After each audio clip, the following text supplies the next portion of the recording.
লাশের মিছিল যেন থামছেই না। হাসপাতালগুলোতে তিল ধরনের জায়গা নেই।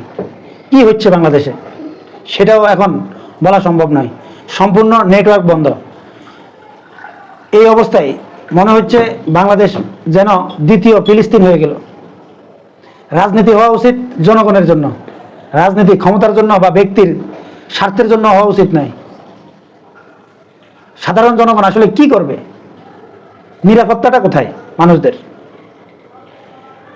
ছাত্রদের যে আন্দোলনগুলো বা তাদের যে দাবিগুলো, এই দাবিগুলো সম্পূর্ণরূপে যৌক্তিক। সেই যৌক্তিক দাবিগুলো মেনে নিলেই সব সমস্যার সমাধান হয়ে যেত।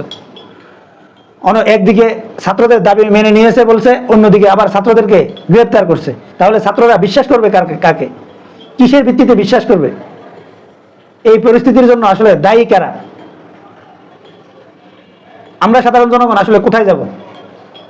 আর কি হচ্ছে সেটাও বলতে পারছি না। সম্পূর্ণ নেটওয়ার্ক বন্ধ।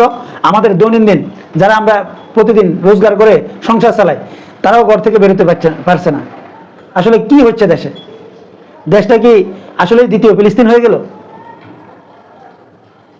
এই প্রশ্নগুলো আসলে আমরা কাদের কাছে করব?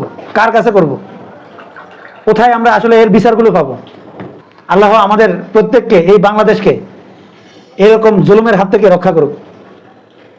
জাযাকাল্লাহ।